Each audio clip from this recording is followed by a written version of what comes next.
Welcome to this week's Deck Tech. If you like what we're doing here, make sure you hit that subscribe button so you can get the latest on all of our deck techs and other cool videos. But here's what we're doing this week. We decided to brew a Jeskai bounce / flicker, whatever you want to call that official thing. I don't think we're locked into what it is. Blink, if a creature flicker. Blink, right. So anyway, yeah, Jeskai. I took the lead on brewing this one up. I went Jeskai because a lot of the cards in there do what we want to do. Blue and white are the best at flickering or blinking. Red has some cool stuff for getting spells back as well, and some fun effects to blinker or flick. Blinker, that's what we should call it. Blinker. Oh, or blinkers. flick. I like Flick blinker is good better too. than flick. Yeah. We'll get, if you don't know what we're talking about, we'll get to it in moments, but let's talk about who we've got leading the deck first. As I said, it's Jeskai, and I went partners this time. Partner 1, Bruce Tarl, Boorish Herder, 2 red-white, legendary human ally, 3/3. Whenever Bruce Tarl, Boorish Herder, enters the battlefield or attacks, target creature you control gains double strike and lifelink until end of turn. That is an enter the battlefield ability. Let's keep that in mind. Andy, who's our other partner? Our other partner is Ishai, Ojutai Dragon Speaker, 2 white, blue for the legendary bird monk. It's a 1/1 with flying, and it says, whenever an opponent casts a spell, put a +1/+1 counter on Ishai, Ojutai Dragon Speaker, and it has partner. Yeah, Ishai doesn't have an ETB ability, enter the battlefield ability, but Ishai is a card that must be answered eventually. It's just such good power. Like a couple of rotations are on the board, and Ishai might be a 10/10 that must be dealt with. Ishai gets really big really quickly. The difference between this card and stuff like the Torian Mauler, though, is that it doesn't count your own spells. It's only opponents, so that's important. True. Yeah, but when it comes to partners, one of the best for just sitting around and being a good blocker there. So as I said, we're about blinkering, and what is that exactly? And the key mechanic, this whole deck was inspired by the idea of there's a handful of instants or sorceries, well, they're all instants, I believe, that can bounce or flicker 2 creatures at the same time. That's kind of the key. So let's go over those first. And again, I still don't know what the official difference is. It's the idea where a spell makes a creature leave the battlefield and then come back. Sometimes at the next end step, sometimes right away. So like one of them can protect you from board wraths because they come back after the wrath is resolved, and one of them cannot. First up in that handful of cards is Displace, 2 and a blue for an instant. Exile up to 2 target creatures you control, then return them to the battlefield under their owner's control. That happens right away. Sweet. The next one is Ghostly Flicker, which is essentially the same card. It's 2 and a blue, but you can exile 2 target artifacts, creatures, and or lands you control, then return those cards to the battlefield under your control. Yep. And then Illusionist's Stratagem is the same as Displace. It costs 1 more mana. It's 3 and a blue, and the additional text is draw a card. So you bounce 2 creatures, and then you get an extra card out of it. Sweet deal. And then there's like a sort of add to it. I mean, this is a little different. Yeah, Eerie Interlude is 2 and a white for an instant that says exile any number of target creatures you control. Return those cards to the battlefield under their owner's control at the beginning of the next end steps. This is an important card here. This is an important card because it is wrath protection outright. It doesn't protect tokens because your tokens won't come back from exile, but it brings everything back later. And you can do it at instant speed, so I can do this during my previous opponent's last main phase and get all of my ETB effects one more time before my turn begins if I have big plans that I want to execute. These kinds of cards are the ones I've always wanted to like build around and make work in a deck. Although I find like I rarely put these into flicker decks just because like I'll put like creatures that do it and stuff instead and leave these one-time effects usually out, except for like maybe save one like an Eerie Interlude or something. But I'm really excited to see that we're using like all of these, and I think it's gonna be good. Well, and then here's why. Here's the other half of the inspiration. It's a bunch of creatures that bring instants or sorceries out of the graveyard. Inspired by the newest one that I think I have in the Salvager of Secrets. We'll get to that in a second. But the whole notion is if you can bounce 2 creatures and one of them is one of these creatures, and the other one is another creature with a bonus ability, you can get back one of these spells. Now, you can't get back the spell... Oh, wait, can you? Seems like an important question. I don't think you can get back the spell the turn you cast it. No, you can't get back a spell. You just can't. With its own... man. With its... Wouldn't it be done resolving and then I don't know, man. I'm terrible with these. No, you can get it back. You can get it back because the spell itself is finished resolving, and then the creature's triggered abilities go on the stack after that spell is completely done resolving. So that spell is in the graveyard when these creatures hit the battlefield. Mm-hmm. When their triggers resolve. When they hit the battlefield, perhaps this... Anyway, so this does work. Anyway. Okay. Oh, boy. Archaeomancer, 2 blue, human wizard, 1/2. When he enters the battlefield, return target instant or sorcery from your graveyard to your hand. Right, and then we have a very similar card in Mnemonic Wall, 4 and a blue for an 0/4 defender. That's the same thing. When it enters, you can return an instant or sorcery card from your graveyard to your hand. Salvager of Secrets, 3 blue, Merfolk Wizard, 2/2. When it enters the battlefield, return target instant or sorcery, blah, blah, blah. So all of these are kind of the same. So when one of these enters the battlefield, you can get back your Displace, for example, and you can also flicker a different creature and get extra benefit from that. So all of these creatures are in here for some sort of benefit, except for 1 or 2, but we'll go over the 1 or 2 if that happens. Man, it's been fun putting this together and digging through for some fun, neat moves. Working on a neat move. Neat move number 1. These creatures will be leaving and entering the battlefield a lot. So let's run Flame Shadow Conjuring. Ooh. 3 and a red enchantment. Whenever a non-token creature enters the battlefield under your control, that will be happening a lot. You may pay red. If you do, put a token onto the battlefield that's a copy of that creature, and that token gains haste. Exile it at the beginning of the next end step. So we'll get double ETBs from that because of how that works. Right, the token enters the battlefield. That token will leave. So if we have to do this on a utility creature, we're really just doing it for the extra utility. We're not doing it for the attack. Although this deck can attack, as we'll see in a moment. Cool. So another way to just keep making ETB abilities happen is Cauldron of Souls. 5 mana for the artifact that says tap, choose any number of target creatures. Each of those creatures gains persist until end of turn. So speaking of attacking, you might swing in with a bunch of your creatures, and if any of them would die or something like that, you can just Cauldron of Souls them. Although I feel like your opponents are less likely to block in that situation, but obviously if any board wipes happen or anything like that, Cauldron of Souls is going to help you out big time. Yeah, and this is a very interesting card for like political stuff because you can choose any number of target creatures. So it is possible to like spare an ally's like 1 or 2 creatures if you want to. I've never seen that happen. Like it would have to be a very specific case for that to happen, but it's something that you can put on the table. I think that's only an upside for this. I don't run this card enough, like this card's great. Yeah. And in terms of flickering or bouncing or whatever we're calling it, blinkering, if you can make a creature leave and come back that has a -1/-1 counter on it because it's been persisted, that counter will have disappeared and you can re-cauldron them another time. Yeah, that's great. This card's cool. Awesome. It's an awesome card. This is a combo neat. It's under move. $2. Under $2. Yeah, it got up there for a while. It did, yeah. I guess 2016 reprinted it. Yeah. Okay, here's a neat move that works in pairs, but I'm going to go at this in half to explain. So, like, we've got Tempest Caller, 2 blue, Merfolk Wizard, 2/3. When Tempest Caller enters the battlefield, tap all creatures target opponent controls. So, this is very useful because we can tap all creatures opponent controls, and then we can attack in with our whole entire team.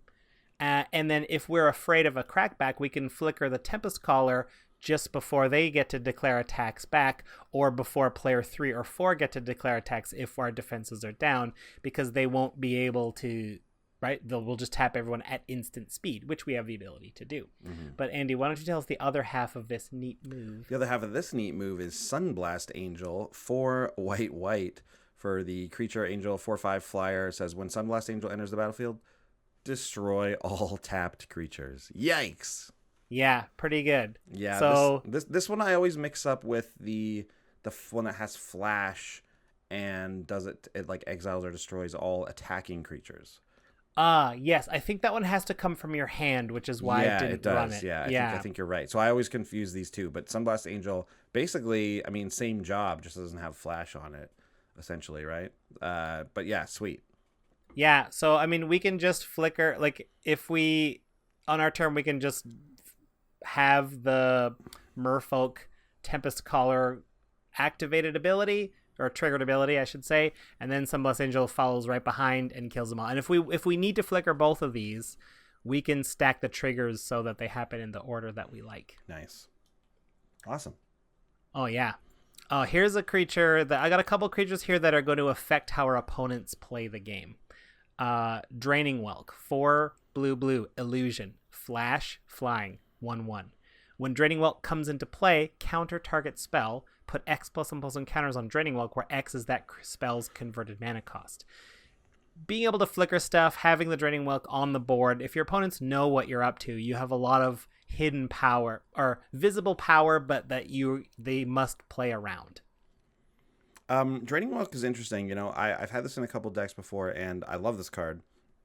It's really great. But one of the things that happens with Draining Whelk, I find, is that like you will oftentimes want to counter a spell that has that's 7 mana or something, even if it doesn't necessarily, you know, like threaten you a lot, right? And I mean, it's tough to think of a 7 mana spell that doesn't really do that, but there are the ones like, what if, like, you know, I don't know, there are exceptions for sure, and there are definitely moments where you're like, oh, I could counter this. Obviously, it's a good move because it takes away this really, you know, uses up an opponent's turn and takes away a really good spell from them, and then I get this 8/8 flyer, so like that will be able to attack next turn. And even and obviously, like, counter spells, you want to protect your board, protect your game state, and sometimes Draining Whelk doesn't necessarily do that because you want it out there as this massive creature as well. But being able to flicker it just really gives you that flexibility, which is really nice. Yeah, especially like once this engine gets rolling, you'll have those flicker cards in your hand. Your opponents will know you've got them in your hand because you've taken them back out of your graveyard. So having a Draining Whelk and your opponents knowing you can flicker at any time, they will have to play around it. This is also definitely one you want to blinker. You want this one to come back in right away. You don't want this one to wait till the end of turn. Yeah. Here's another card. Why don't you take this one? This also affects how our certain opponents play their game. Ooh, Crafty Cut Purse. 3 and a blue for a 2/2 human pirate with flash. And when Crafty Cut Purse enters the battlefield, each token that would be created under an opponent's control this turn is created under your control instead.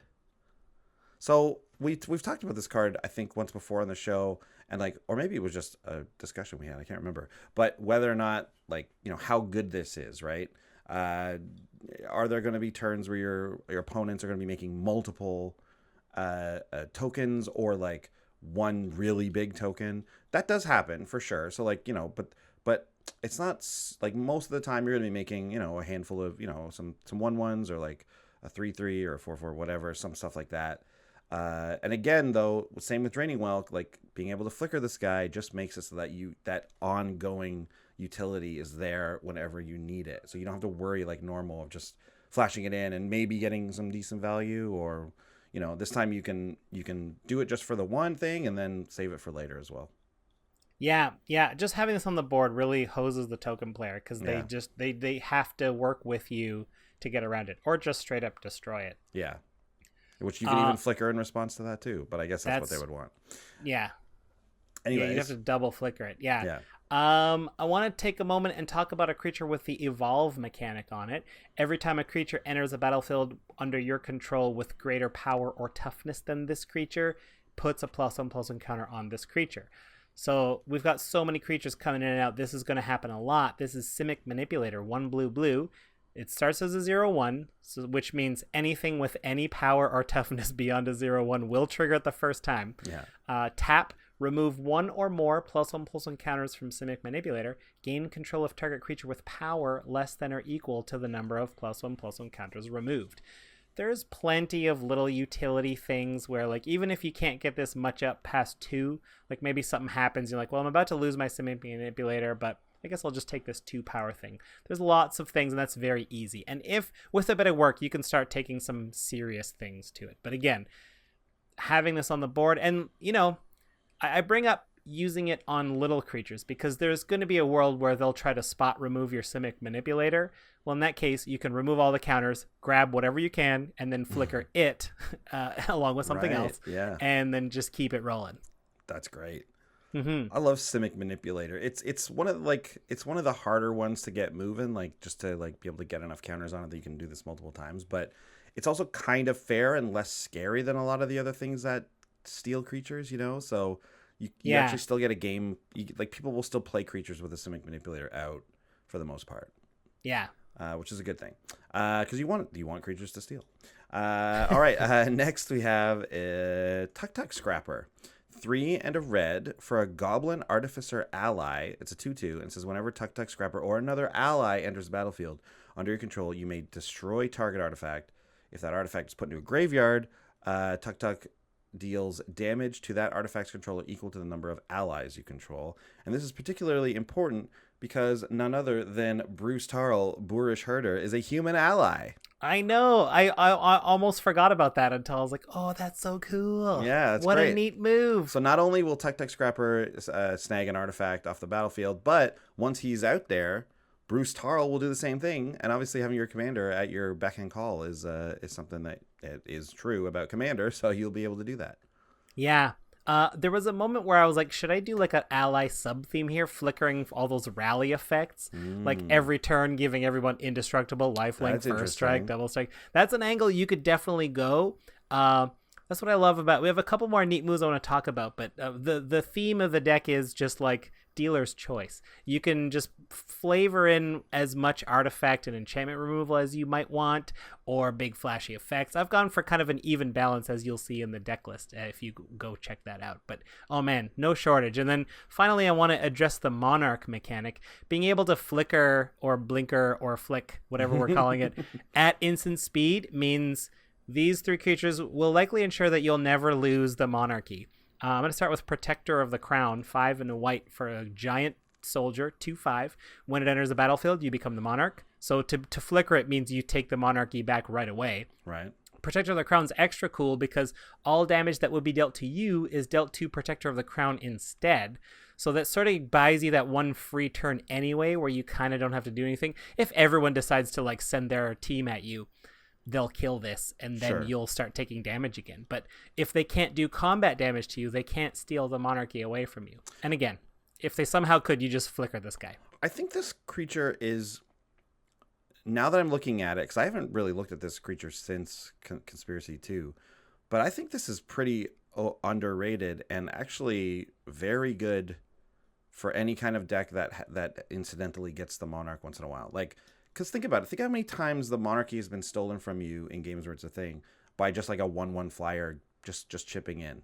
Yeah, you know? All the time. The time. All the time that happens. And like you early in the game you get the monarchy and then, you know, you've got a board, so you've got good protection, but like if he attacks with like 4 things or he gets through with like his like Looter Ilkor or something, like a 1/1 unblocker or unblockable, Protector of the Crown just stops that. Yep. That's great. I think this card is like way better than it looked at first. I think the main drawback is its 6 mana cost. That's really the only thing that sucks about it. It's a bit pricey. Yeah, it is for sure for a 2/5 body. And I mean, you could say that it might like entice people to attack you with more things just so that they can kill it. Because if there's one thing people don't like, it's when like something stops. So for example, like with this card out, I can no longer do damage to you like all in one turn like that. And people hate that. They don't like that being shut off to them. So it might entice them to attack you even more. But like I said, if once you have like a bit of a board anyways, which is is the situation I'm saying this card is actually really good in, I think that's going to be difficult for them to do anyways. Yeah, and imagine if you have a cauldron out with Protector of the Crown. Like, Yeah. if all that damage does kill it, you just give it persist, and then it comes back, you're the Monarch again. Now it's a -1/-1, but still, they have to do that all over again to take the Monarchy away, and that's if you can't flicker it. Well, this is the thing also, like, if one opponent decides to swing at you with everything so they can kill your Protector, they don't get the Monarchy, right? Because that all that damage, none of it hit you. So if they attack you with 6 power or whatever, it kills the Protector. And then the next opponent is the one that's going to be able to get the Monarchy. So what are you going to do? You're going to set up this guy to be the Monarch instead? No Like, way. and maybe lose a couple creatures because, I had to block some of them? Like, Yeah, but that's not what we're talking about, too. If you send the team in just to kill Protector of the Crown, I'm going to make all the favorable blocks I can, and I'm going to let this thing die. Like, I was like, sure, like, I'll let you waste your attack and kill this thing, but I'll just scoop up any profitable blocks I can while I'm at it. Yeah. I think this card, I think talking through the realistic scenarios, I think this card is going to keep the Monarchy for you for a very long time. yeah, I think so. I think this card's real good. Yeah. All right. So, and then just in the suite of Monarch cards, we're running a major blue and a major red one too. Keeper of the Keys, 3 blue, human rogue mutant, 4/4. When it enters, you get the Monarchy. And at the beginning of your upkeep, if you are the Monarch, creatures you control can't be blocked this turn. This thing wins games because yeah. we haven't gone into a lot of our beefy things that blink and do stuff, but I've got a lot of high powered, dragons and angels and type of stuff, constructs that have wicked ETB abilities. So to be able to flick this on our opponent's end step guarantees we'll be the Monarch for our upkeep, and we can do our full team's worth of damage to any one player. Well, divide it up. Not to mention just playing this as a 5-mana creature means that you become the Monarch and all your creatures for that turn are unblockable. Well, no, at the beginning of your upkeep, you have to be the Monarch. Oh, it does. Okay. No, Yeah. I didn't read that part. Yeah. Okay, cool.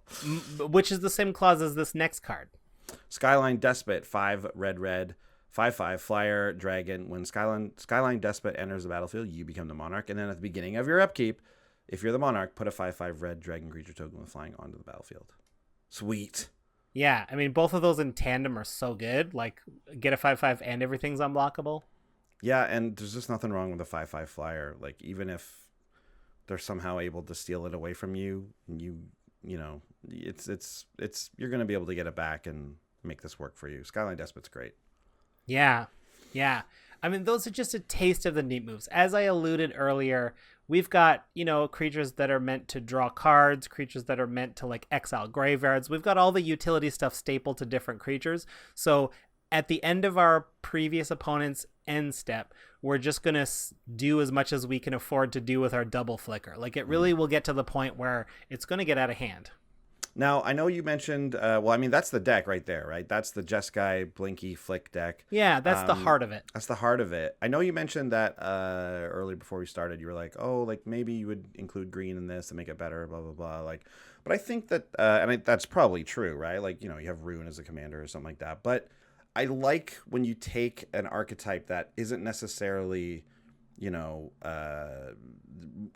maximized in its efficiency or something like that and slide it over and see how it works in other colors. Like, that gets really fun for me. So I love seeing, like, we did a Boros Blink episode a long time ago. Yeah. And so this is just like a next evolution of that, where, like, you're adding blue, we're getting partner commanders, we're changing a lot of the things we do. We get these instants and sorceries now, or instants rather, that do the flickering and stuff like that. So this is I like the look of this deck a lot. I think this is really fun. Yeah, it seems pretty fun. So yeah, like, have a look at the deck list, see what you might want to change, how you might want to emphasize things. That's a lot of fun stuff. But there is a surprise and discovery. I was scouring all these colored creatures for ETB abilities, and I've never thought about this. It was in the commander set, so I must have run into it at some point. Or I guess it was the first one, maybe from a deck I wasn't familiar with. Vidalcan Plotter, 2 and a blue for a Vidalcan Wizard, 1/1. When Vidalcan Plotter enters the battlefield, exchange control of target land you control and target land an opponent controls. I feel like, depending on your meta, there's a lot of lands that you would happily uptrade for other people. Like, if anyone has got, like, one of those Ravnica bounce lands that are worth 2, Yeah, I'll take your blue green one, and I'll trade you an island for it. Yeah. Look, you still get to tap for blue. That's fine. Yeah, But yeah, now yeah. I'm up a mana, right? Yep. Anything that taps for 2, any special utility lands, you can just give a planes away for that. I think this card, especially being able to blink it when we want, is especially useful. Interesting. Yeah. I mean, this obviously lives in what's it called? The goat there. Zedru, of course. This lives in Zedru. This is what the deck it came in originally. Okay.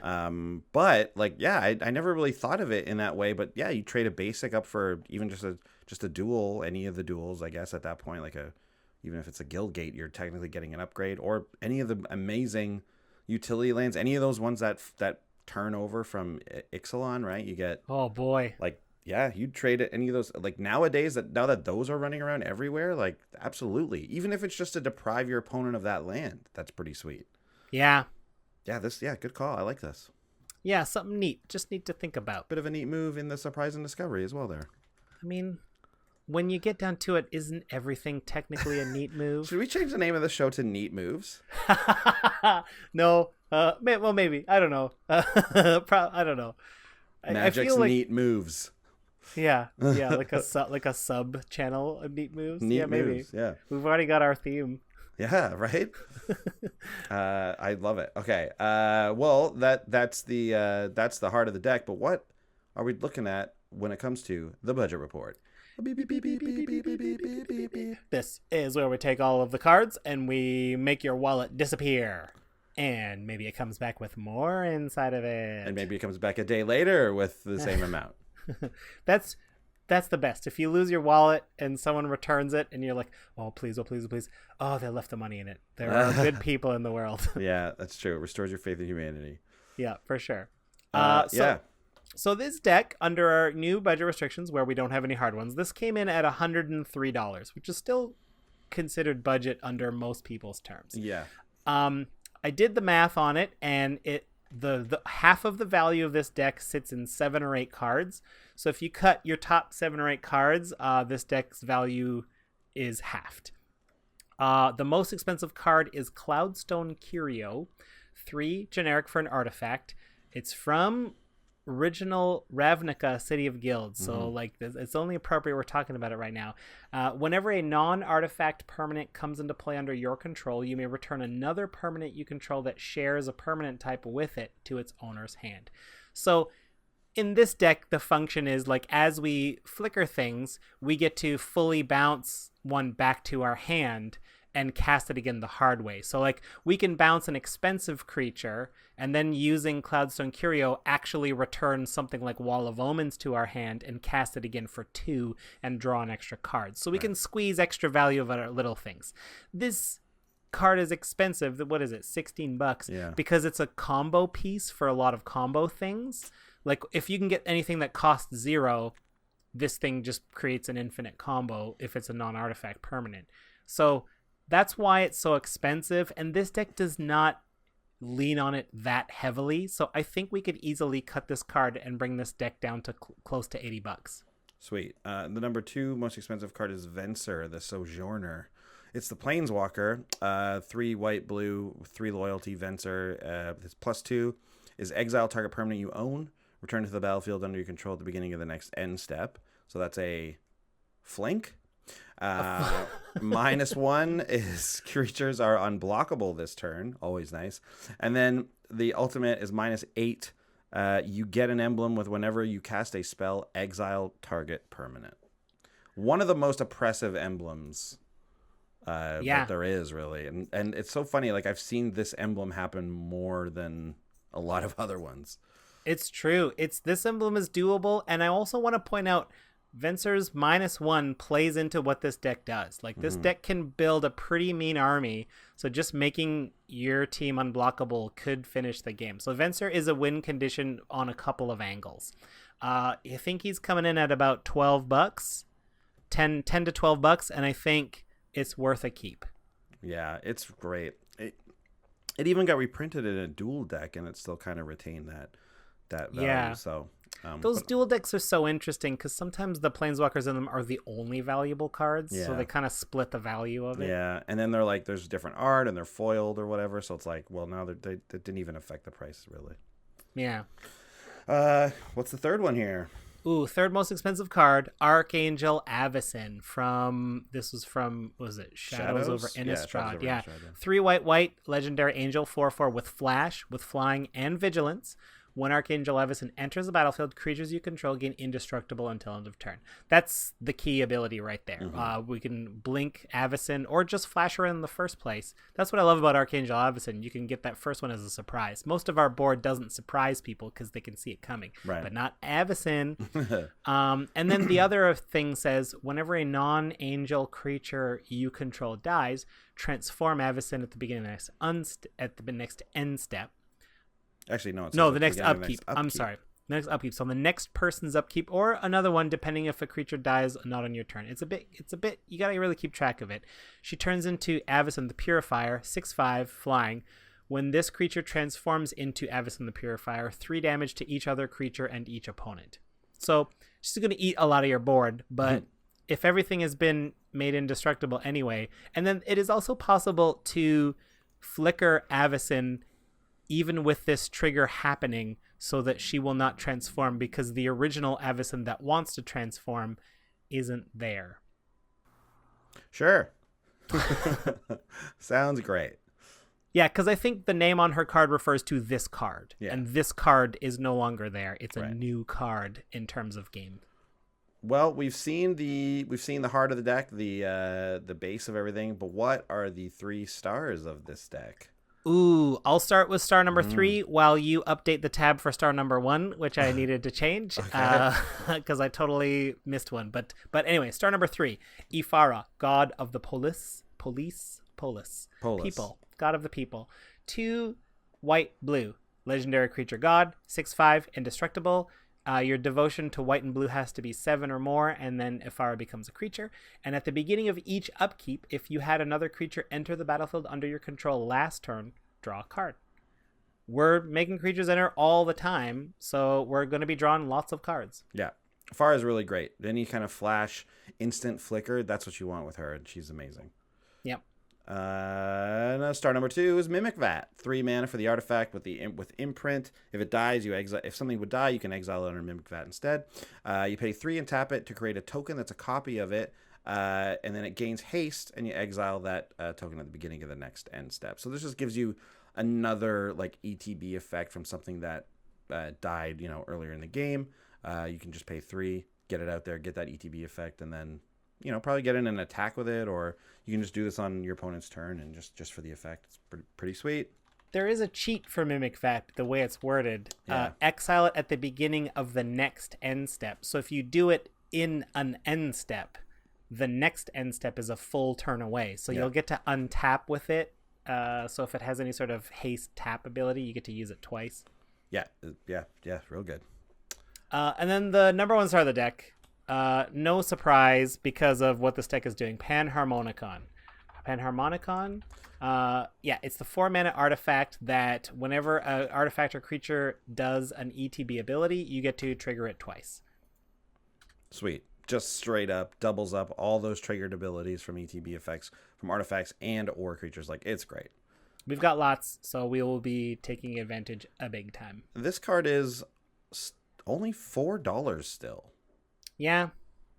Like, I thought when I saw this card that it was going to skyrocket in price from Commander players playing it, but I guess now that, and it was up a little bit, but I guess now that it's soon rotating out of Standard, right? I don't know. Is it rotating out when Guilds? It will be. Yeah, Kaladesh is rotating when Guilds comes out. But I don't. But no one was. I don't think anyone was even playing this. Is what I mean. Like people probably tried a little bit, but it didn't really work out. It looks like. But anyways, good news for us. So it's a rare. It's about $4, but for the power level it holds inside of it, it's crazy. Like, it's definitely worth that. So yeah, if there's ever a deck that wants Panharmonicon, it will be the number 1 star in its deck. It's kind of like the doubling season of its kind. Yeah, good call. Like you know that, like, yeah, that's why for a second I forgot it on this list, but like I was like, oh, of course, like it's because it's so ubiquitous with all this kind of thing. Yeah. I didn't even think of it in my front mind. It's the doubling season of ETB effects. Yeah. Yep. Yeah. Easily. Okay, great. Well, that's the deck. That's the show this week. Oh man, fun stuff. So yeah, let us know, in the comments on the YouTube channel here, if you, or wherever you leave those comments, if like how you might take this differently, what effects you might emphasize, maybe color changes you'd make. Yeah, absolutely. Any cards you think would go in, always a good time seeing those mentioned. Yeah, hit us up there. Hit subscribe if you're liking this. Leave a review if you're listening on iTunes or any other podcast apps. But otherwise, we'll see you guys for another big one next week. Bye. Bye. Big thanks to all our patrons who make these episodes possible. Yeah, and if you want to check out more comedy videos, check out our Brews News playlist. Make sure you follow us on Twitch TV to see when we play live. If you want to chat with us, head over to Twitter. We're at Commanders Brew. And please hit subscribe to ding the bell and find out when we got new stuff coming out. See you next time. Bye.